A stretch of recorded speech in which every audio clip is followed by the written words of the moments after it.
नमस्कार, संघर्ष वृत्तवाहिनीमध्ये आपलं स्वागत। घेऊया ठाणे आणि आसपासच्या परिसरामधील घडणाऱ्या महत्त्वाच्या घडामोडींचा आढावा।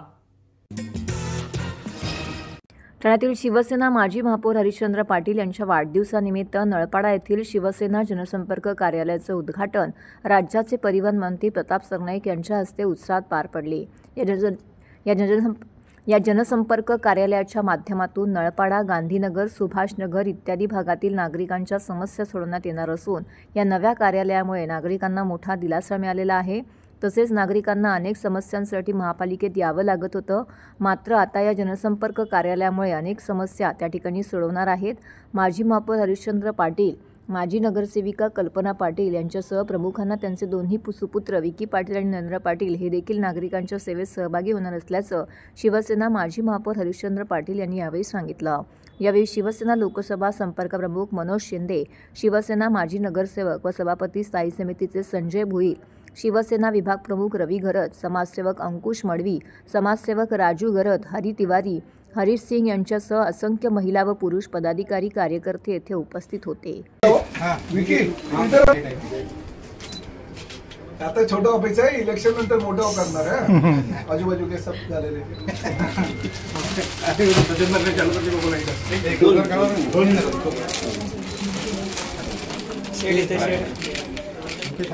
ओके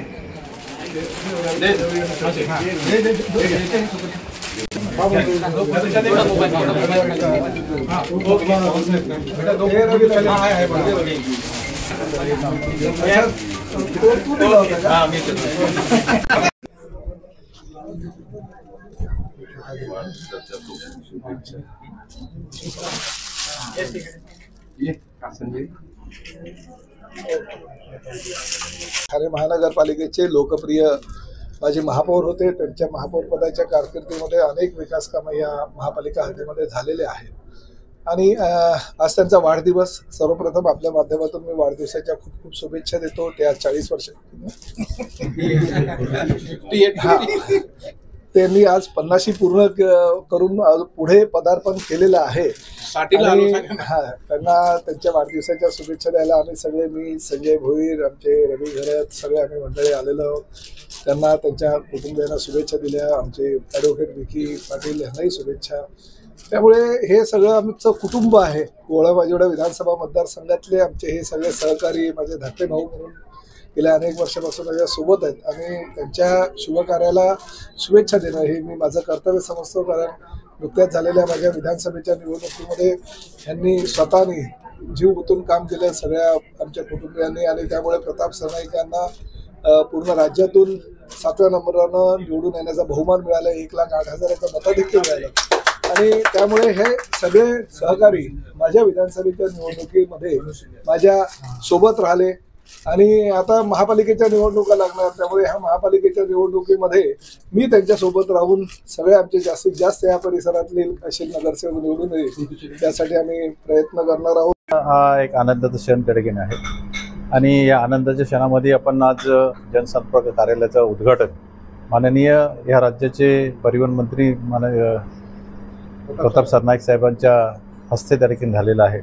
हरिश्चंद्र पाटलांचं एक वैशिष्ट्य त्या ठिकाणी आहे की माजी महापौर त्या ठिकाणी होऊन गेलेले आहेत आणि ह्या पुढे त्या ठिकाणी ज्या प्रभागाचा ज्या पद्धतीचं त्या ठिकाणी विकास केलेला आहे आणि तो विकास घेऊनच आज पुढे चालण्याचा जो प्रयत्न आहे। आज त्यांची ओळख म्हणजे आज ठाणे शहरामध्ये जे महत्त्वाचं जो पद त्या ठिकाणी आपण तो स्वीकारल्यानंतर ही 2-2.5 वर्ष ज्या पद्धतीचं काम त्या ठिकाणी केलं तो अनुभव आम्हाला त्या ठिकाणी आहे आणि याच्यामध्ये जी छाप त्या ठिकाणी आहे त्यांची छाप त्या ठिकाणी ज्या पद्धतीची आहे त्या पुढेही त्या ठिकाणी त्यांच्या घरातलेच त्या ठिकाणी ज्या पद्धतीचं त्या ठिकाणी आपण मागणी करतो की नगरसेवक कसा असावा त्या पद्धतीने त्या ठिकाणी हरिश्चंद्र पाटलांचं त्या ठिकाणी नाव पुढे त्या ठिकाणी येतो आणि त्याच्यानंतर मग आम्ही ह्या संपूर्ण आगरी समाजाचं जर एक बघितलं तर आगरी समाजाला एक न्याय त्या ठिकाणी देण्याचा शिंदे साहेबांनी जो प्रयत्न केलेला आहे आणि त्या आगरी समाजाच्या माध्यमातून आज महापौर म्हणून त्यांनी पद भूषवल्यानंतर ज्या पद्धतीचं आगरी समाजामध्ये जी वलय त्या ठिकाणी निर्माण झालेले आहे आणि या घोडबंदर पट्ट्यामध्ये किंवा ठाणे शहरामध्ये संपूर्ण भागात त्या ठिकाणी हरिश्चंद्र पाटलांचं नाव जर आपण घेतलं तर अग्रणी त्या ठिकाणी घेतलं जातं की पाटील म्हणजे हरिश्चंद्र पाटील यांचा वाढदिवस आहे. खरं तर कितवा वाढदिवस आहे मी कधी विचारलं नाही, कारण आम्ही दोघांची आमची राजकीय कारकीर्द एकत्रित, इव्हन देवराम भोईर यांचे सुपुत्र संजय भोईर हे देखील माझे सहकारी नगरसेवक आहेत. आणि हे महापौर म्हणून ज्या वेळेला यांनी पदभार स्वीकारला तर त्यांचं एक कौतुक करण्यासारखी बाब म्हणजे जो पदभार ते घेतात त्या पदामध्ये झोकून टाकतात आणि सर्व त्या ठिकाणी काम करतात. एक उत्कृष्ट असं महापौर म्हणून त्यांनी त्यांच्या कारकिर्दीमध्ये या ठाणे शहराला बरंच काय देऊन गेले. आणि महत्त्वाचं म्हणजे एक मित्र म्हणून देखील पक्ष विरोध असताना देखील मी काँग्रेस पक्षामध्ये होतो, ते एकत होते, माझ्या आधी ते शिवसेनेत गेले, मी नंतर शिवसेनेत गेलो. हा प्रवास चालू असताना देखील माझं भावकीचं जे नातं आहे, प्रेमाचं जे नातं आहे, ते आम्ही कधी एकमेकांना कौटुंबिक नातं सोडलं नाही. आमचा पदवरती खाली होतात, भविष्यात होतील खाली, परंतु हे नातं ठाम ठेवण्याचं काम आमच्या भाऊकम मित्रांनी या ठिकाणी केलेलं आहे. प्रभागात जवळजवळ 2 ते 3 जनसंपर्क ऑलरेडी आहेत. गांधीनगर, सुभाषनगर ह्या नलपाड्यात ह्या पोर्शनमध्ये आमची शिवसेनेची शाखा नव्हती, तर एक शाखेच्या रूपाने एक जनसंपर्क कार्यालय सुरुवात केली. माझे चिरंजीव ॲडव्होकेट विकी पाटील आणि माझे छोटे चिरंजीव नरेन पाटील हे लोकात आता त्यांचं 5 वर्षापासून कंटिन्युटी काम चालू आहे. आणि मला जे प्रताप सरनाईक आमचे जे सहकारी मित्र आहेत आणि परिवहन मंत्री आहेत त्यांचा नेहमीच आशीर्वाद आमचे, आता आज शिंदे साहेबांनी एक मुंबईला मिटिंग लावली, त्यांच्या आशीर्वादाने या ठाणे नगरीचा महापौरपदी विराजमान होण्याची संधी प्राप्त झाली. ते सन्माननीय एकनाथ शिंदे साहेब त्यांची आज आणि आमचे डॉक्टर साहेबांनी देखील शुभेच्छा दिल्या. आमच्या मनोज शिंदे साहेबांनी फोनवर बोलणं करून दिलं. शिंदे साहेब आता थोड्याच वेळात त्यांचा देखील ती मिटिंग संपल्यावर ते हे करणार आहे. काम आमचं ह्या प्रभागात काय आहे ते आता मला बोलून सांगण्याची गरज नाही. ह्या प्रभागात जे काही काम केले ते सर्वांच्या नजरेत आहे.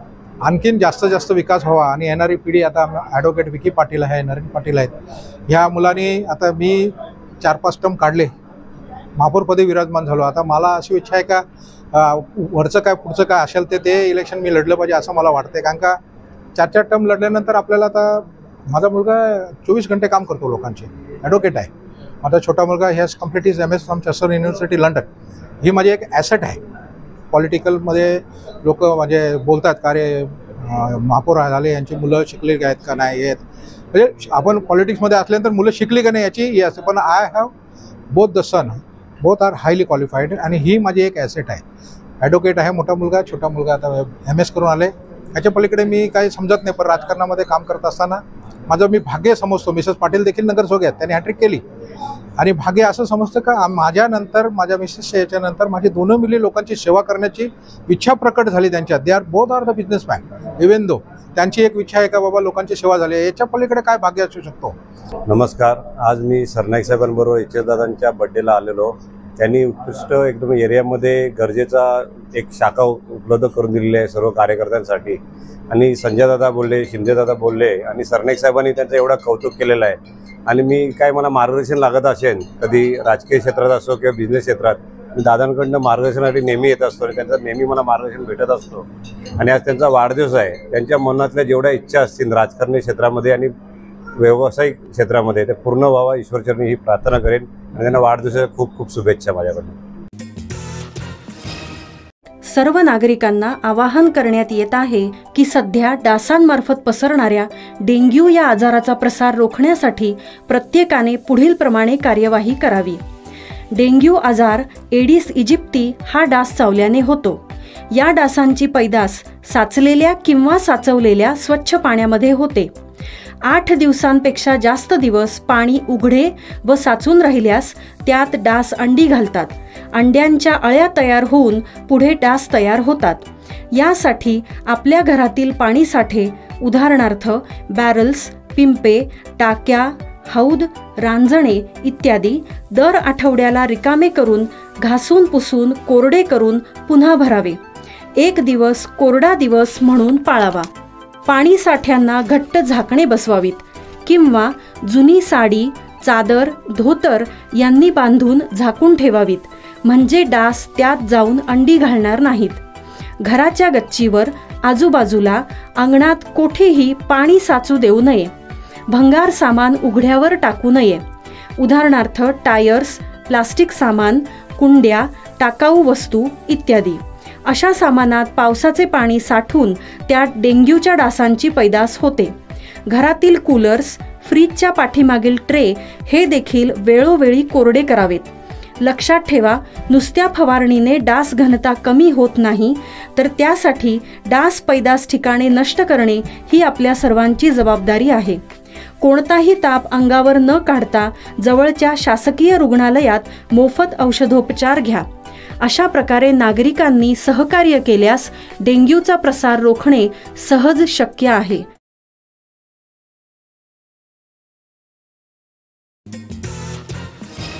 निष्ठावंत लोकनायक डॉक्टर जितेंद्र आव्हाड साहेब यांना वाढदिवसाच्या हार्दिक शुभेच्छा. शुभेच्छुक राष्ट्रवादी काँग्रेस पक्ष, शरदचंद्र पवार, ठाणे शहर जिल्हा, सर्व सन्माननीय माजी नगरसेवक, पदाधिकारी व कार्यकर्ते. पुनश्च वाढदिवसाच्या हार्दिक शुभेच्छा. गोविंदा सुरक्षेसाठी महाराष्ट्र शासनामार्फत महाराष्ट्र राज्य दहीहंडी गोविंदा असोसिएशनच्या वतीने राबवण्यात येत असलेल्या अपघाती विमा योजनेत मोठा आर्थिक घोटाळा झाला आहे, असा आरोप करून दहीहंडी असोसिएशन या संघटनेने महाराष्ट्र राज्य दहीहंडी गोविंदा असोसिएशन ही संस्थाच बोगस असल्याचा आरोप केला आहे. तसेच या बोगस संस्थेच्या विरोधात कारवाईसाठी उच्च न्यायालयात दाद मागणार असल्याचंही असोसिएशनचे सल्लागार गौरव शर्मा यांनी पत्रकार परिषदेमध्ये स्पष्ट केलं आहे. गोविंदाच्या सुरक्षेसाठी शासनाने मोफत अपघाती विमा योजना राबवणे हा निर्णय स्वागतार्ह आहे. मात्र दहीहंडीचा सण 12 दिवसांवरती आला असताना या योजनेच्या ऑनलाईन अर्ज नोंदणीमुळे गोविंदा पथकांमध्ये संभ्रम निर्माण होऊन लाभ मिळण्यात अडचणी उद्भवत आहे. त्यात या योजनेसाठी शासनाने प्राधिकृत केलेली महाराष्ट्र राज्य दहीहंडी गोविंदा असोसिएशनच्या जाटक अटींचा या योजनेमध्ये अडथळा निर्माण झाला आहे. 2024च्या दहीहंडीच्या 2 दिवस आधी धर्मादाय आयुक्त कार्यालयांकडे नोंद झालेली ही संस्था बोगस आहे. आधीच्या दहीहंडी समन्वय समिती आणि असोसिएशनमध्येच ते पदाधिकारी आहेत. वास्तविक महाराष्ट्र राज्य दहीहंडी गोविंदा असोसिएशन असं नावच धर्मादाय कार्यालयात रजिस्टर करता येत नाही. तेव्हा या संस्थेच्या मनमानी कारभाराविरोधात उच्च न्यायालयामध्ये दाद मागणार असल्याचा इशारा दहीहंडी असोसिएशन यांनी दिला आहे. दहीहंडी आली एकदम तोंडावर. 15 आणि 16ला आपण साजरा करणार आहोत महाराष्ट्रात. आणि इन्शुरन्स हा गुरुपौर्णिमेला दरवर्षी ते लोक डिक्लेअर करतात. तर यावर्षी झाला आहे 27 तारखेला जुलैला, आणि पैसे काढलेत बँकेत परवा. पॉईंट असं झालं आहे की दिवस उरलेत कमी आणि आपण 1.5 लाख गोविंद्यांपर्यंत आपल्याला पोचायचं आहे. दरवर्षी आम्ही शासनाला हे म्हणतो की तुम्ही दहीहंडी असोसिएशन जी आमची संस्था आहे यांना सोबत घेऊन जर काम केलं तर हे काम सुरळीत चांगल्या पद्धतीने आपण करू शकू. पण यावेळी पण हे नवीन काहीतरी GR आला, आणि तो GR एक अशा संस्थेला दिला गेला आहे त्याचं नाव आहे महाराष्ट्र राज्य दहीहंडी गोविंदा असोसिएशन. आमचं हे म्हणणं आहे की तुम्ही या संस्थेबरोबर जेव्हा काम करता, ह्या संस्थेचं तुम्ही ऑथेंटिकेशन काय चेक केलं? ही संस्था गेल्या वर्षी गोविंदाच्या 2 महिन्याआधी कार्यालयात आली आणि तुम्ही या संस्थेबरोबर कारभारही सुरू केला, ह्यांना पैसेही दिले, आणि त्याच संस्थेला यावर्षी पण तुम्ही पैसे देऊन इन्शुरन्सचं काम देत आहे. आता त्यांच्याकडे टीमच कमी आहे. आमच्याकडे 23 जणांची स्वतःची कमिटी आहे. 250हून अधिक गोविंदे आमच्याबरोबर रजिस्टर आहेत. आणि आम्हीच लोक होतो की 2023ला 25,000 गोविंदांचा जो आकडा होता तो 75,000पर्यंत नेला होता, आणि 2024ला तो 1 लाखपर्यंत नेला होता. आमच्या कार्यामुळे आज शासनाने 1.5 लाख गोविंदांना इन्शुरन्स देण्याचं ठरवलं. आता आपल्याकडे दिवस उरलेत कमी, आणि हे करत असताना महाराष्ट्र राज्य दहीहंडी असोसिएशन जी काय बोगस संस्था आहे त्यांनी स्वतःची एक वेबसाईट बनवली आहे, स्वतःचं एक QR कोड बनवलं आहे, आणि गोविंद्यांकडनं त्यांची पर्सनल डिटेल घेत आहेत. याआधी असं काहीच व्हायचं नाही. आपल्या सर्वांना माहिती असेल की आपल्याकडे इलिटरसी रेट भारतात खूप आहे. आज खूप लोक अजूनही मोबाईल तेवढं इझिली ॲक्सेसिबल नाही आहे, आणि त्या लोकांनी इंग्लिशमध्ये फॉर्म दिलेत, मराठीत फॉर्म दिलेत. त्यात अशा अटी शर्ती लिहिल्यात की एकही तुम्ही जर बॉक्स प्रॉपर फिल केला नाही तर तुमचं इन्शुरन्स बाद होईल. का बाद होईल? याआधी पण आपल्याकडे ह्युमन एरर असायचा, ते आपण मिस्टेक सुधारून परत ते फॉर्म भरायचो, त्या पोरांना इन्शुरन्स मिळायचं. आमची रिक्वायरमेंट अशी आहे की कुठल्याही परिस्थितीत आता आम्हाला काय ते GR रद्द करण्याचा काय इंटरेस्ट नाही. आमचं म्हणणं एवढं आहे की दहीहंडी असोसिएशनला त्यांनी सोबत घ्यावं, तिकडे 1 विंडो सिस्टम डिक्लेअर करावं, आणि आम्हाला पण त्यांनी सूट दिली पाहिजे की तुम्ही तुमचे फॉर्म फिजिकली ते घेऊन या. आम्ही लवकरात लवकर जास्तीत जास्त लोकांपर्यंत 1.5 लाख इन्शुरन्स कंप्लीट करू, असं माझं म्हणणं आहे. आमच्या संस्थेचं नाव दहीहंडी असोसिएशन महाराष्ट्र राज्य, आणि जी बोगस संस्था जी गेल्या वर्षीपासून कार्यरत आहे त्या संस्थेचं नाव आहे महाराष्ट्र राज्य दहीहंडी गोविंदा असोसिएशन. आम्ही गेल्या वर्षी शासनाच्या निदर्शनात आणून दिलेलं की महाराष्ट्र राज्य दहीहंडी गोविंदा असोसिएशन जी आहे ही बोगस संस्था आहे. आम्ही गेल्या 2 वर्षापासून धर्मादायकडे याचा पत्रव्यवहार केलेला आहे, आणि ह्यापूर्वी जी दहीहंडी समन्वय समिती होती ही अखंडित सर्वांची होती. पण त्यामध्ये जो गोळबंगाळ झालेला त्यामुळे आम्ही सर्व गोविंदे पथक त्यातून बाहेर पडून आम्ही दहीहंडी असोसिएशन महाराष्ट्र राज्य ही संस्था स्थापन केली होती। गेले 3 वर्ष 2023, 24 आणि 25 शासनाने जो GR काढलेला आहे, प्रत्येक मुळाला 75 रुपयाचा प्रीमियम असतो। आम्ही महाराष्ट्र शासनाचे आभार मानतो की गोविंदा पथकांवर तो भार न टाकता तो भार महाराष्ट्र शासनाने उचललेला आहे, पण भार उचलत असताना जी प्रक्रिया ही सोप्या पद्धतीत व्हावी जेणेकरून गोविंदा पथकांना त्याचा फायदा मिळेल। दरवर्षी जो इन्शुरन्सचा जो प्रीमियम आहे तो गुरुपौर्णिमेपासून दहीहंडीच्या दुसऱ्या दिवशी सकाळी 6 वाजेपर्यंत असतो। आम्ही दरवर्षी सांगतो की तो जो इन्शुरन्सची जी प्रक्रिया आहे ही गुरुपौर्णिमेच्या अगोदर व्हावी, पण गेले 3 वर्षापासून ही प्रक्रिया 10 ते 15 दिवस असताना ही चालू होते। त्यामुळे नंतर सर्व गोविंदा पथकांची धावपळ होते की कारण काय प्रत्येक गोविंदा पथकांना इन्शुरन्स यासाठी लागतो की कुठलाही त्यांचा बाळगोपाळ हा जखमी होऊ नये, ही प्रत्येक गोविंदा पथकाची जबाबदारी असते। त्यामुळे आम्ही वारंवार महाराष्ट्र शासनाला सांगतोय 3 वर्ष की जो तुमचा जो जी इन्शुरन्सची जी रक्कम आहे ही 1.5 महिना अगोदर इन्शुरन्स कंपनीकडे वर्ग करावी जेणेकरून बाळगोपाळांना गुरुपौर्णिमेपासून त्याचा फायदा मिळेल। घोडबंदर मार्ग हा वाहतुकीसाठी महत्त्वाचा मानला जातो। या मार्गावरून स्थानिक नागरिकांसह अवजड वाहनांची सतत वर्दळ असते। या मार्गावरील कोंडी कमी करण्यासाठी मुख्य आणि सेवा रस्ते जोडणीचं काम सुरू आहे। याशिवाय मेट्रो प्रकल्प उभारण्याचं काम सुरू आहे। या सर्व कामांच्या प्रगतीचा आढावा घेण्यासाठी स्थानिक आमदार व राज्याचे परिवहन मंत्री प्रताप सरनाईक यांनी घोडबंदर मार्गाचा पाहणी दौरा केला। यावेळी त्यांनी मुंबई महानगर प्रदेश प्राधिकरणाच्या अधिकाऱ्यांना महत्त्वाचे निर्देश दिले।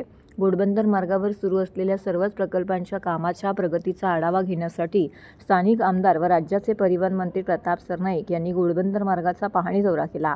यावेळी ठाणे महापालिका, मुंबई महानगर क्षेत्र विकास प्राधिकरण, वाहतूक विभागाचे संबंधित अधिकारी उपस्थित होते।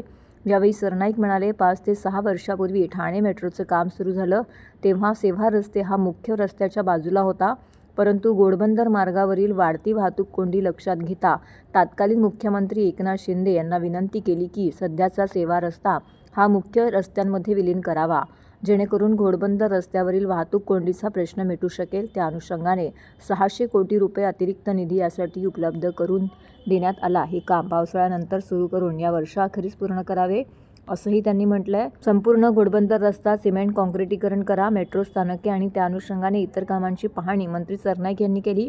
यावेळी संपूर्ण घोडबंदर रस्ता सिमेंट काँक्रिटीकरण करावा अशा सूचना मंत्री सरनाईक यांनी मुंबई महानगर क्षेत्र विकास प्राधिकरणाच्या अधिकाऱ्यांना दिल्या आहेत।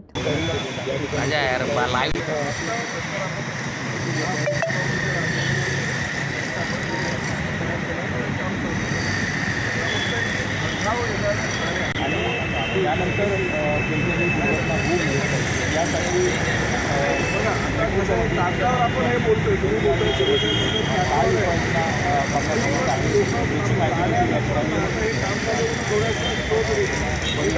कायमुख पासून कापूरबावडी पर्यंत जे मेट्रोची कामं चालू आहे त्याची आम्ही पाहणी करतोय। प्रामुख्याने अनेक नागरिकांची तक्रार अशी होती की मेट्रोचे जे पिलर आहेत ते रस्त्याच्या मधोमध आलेले आहेत, मेट्रोचे जे जिने आहेत तेही रस्त्याच्या मधोमध आलेले आहेत आणि ही वस्तुस्थिती आहे ती नाकारता येणार नाही। कारण ज्यावेळेस मेट्रोचं काम चालू झालं 5-6 वर्षापूर्वी त्यावेळेस हा सर्व्हिस रोड मुख्य रस्त्यामध्ये विलिनीकरणाचा प्रस्तावच नव्हता, परंतु मुख्यमंत्री म्हणून एकनाथ शिंदे साहेब कार्यरत असताना मी त्यांना प्रस्ताव ठेवला की ज्या ठिकाणी सर्व्हिस रोड आहे त्या ठिकाणी फक्त रिक्षा किंवा गाड्या पार्किंग केल्या जातात, काही अनधिकृत स्टॉल लावले जातात आणि त्यामुळे सर्वसामान्य प्रवाशांना काही तिथनं गाड्या नेता येत नाही। त्यामुळे हा सर्व्हिस रोड आम्ही मुख्य रस्त्यामध्ये मर्ज केला। 600 कोटी रुपये त्यासाठी आम्ही MMRDAच्या माध्यमातून खर्च करतो आणि पुढील 6 महिन्यामध्ये तो सर्वसामान्य ठाणेकरांच्या सेवेमध्ये सुद्धा हा सर्व्हिस रोड येणार आहे। परंतु आता परिस्थिती अशी आहे की हे जिने जे मध्ये आलेले आहेत त्यावर आम्ही मार्ग काढलेला आहे। हा जो परिसर मेट्रोचा स्टेशनचा आहे त्या परिसरामध्ये पूर्ण जसं ठाण्याला सॅटिसच्या खाली आम्ही बस, टॅक्सी, रिक्षा आणि त्याचबरोबर ST आणि परिवहन सेवेच्या बसेससाठी जागा जी राखीव ठेवलेली ती जागा या ठिकाणी राखीव ठेवण्यात येईल, जेणेकरून प्रवासी मेट्रोचं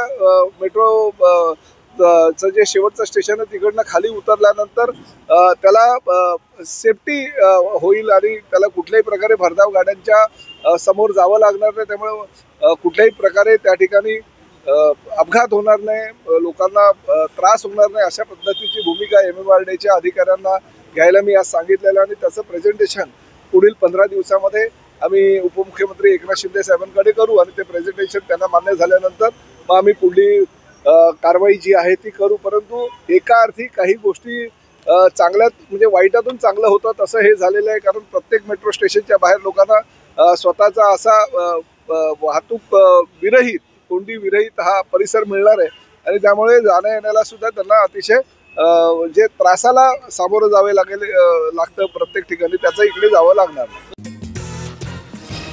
ठाणे जिल्ह्यातील पारंपरिक मासेमारी करणाऱ्या कोळी समाजाच्या उपजीविकेला विकासाच्या नावाखाली मोठा धक्का बसत आहे. खाडी व खाजण क्षेत्रामध्ये झपाट्याने चाललेल्या शहर विकास, बंदर प्रकल्प, खाडी भराव आणि औद्योगिक अतिक्रमणामुळे मासेमारीसाठी आवश्यक असलेले नैसर्गिक पर्यावरण दिवसेंदिवस नष्ट होत चाललं आहे. त्यामुळे शतकानुशतक चालत आलेला कोळी समाजाचा पारंपरिक व्यवसाय धोक्यात आला असून रोजगाराचा मुख्य आधार हिरावला जात आहे. याच पार्श्वभूमीवरती अखिल भारतीय कोळी समाज दिल्लीच्या ठाणे जिल्हा शाखेतर्फे जिल्हाधिकारी यांना निवेदन देण्यात आले. राष्ट्रीय मत्स्यपालन धोरण 2020चा संदर्भ देत पारंपरिक मासेमारीस पूरक वातावरण निर्माण करण्याच्या मागण्या निवेदनात मांडण्यात आल्या आहेत. निवेदनामध्ये नमूद केल्याप्रमाणे खाडी किनाऱ्यावरती वास्तव्यास असलेल्या कोळी समाजाचे जीवनचक्र पूर्णतः मासेमारीवरती आधारित आहे. मात्र सध्या विकासाच्या नावाखाली चाललेल्या प्रकल्पांमुळे त्यांचं नैसर्गिक जलस्रोत, जाळी टाकण्याच्या जागा, मासे प्रजनन क्षेत्र आणि विक्रीसाठी लागणाऱ्या सुविधा या सगळ्याच गोष्टी बुडीत चालल्या आहेत. परिणामी शेकडो कुटुंबावरती उपासमारीची वेळ आली असून मासेमारी समाजात अदृश्य बेरोजगारी प्रचंड प्रमाणामध्ये वाढली आहे. सदर निवेदनावरती ठाणे जिल्हाध्यक्ष आनंद कोळी यांच्या स्वाक्षरीसह मागण्या सादर केल्या असून शासनाने याबाबत सकारात्मक भूमिका घेऊन पारंपरिक मासेमारीस पुनरुज्जीवित करण्यासाठी तातडीने उपाययोजना कराव्यात अशी जोरदार मागणी करण्यात आली. कोळी समाजाच्या पारंपरिक ज्ञानावरती आधारित ही अर्थव्यवस्था केवळ स्थानिकांचाच नव्हे तर संपूर्ण जैवविविधतेचा भाग आहे.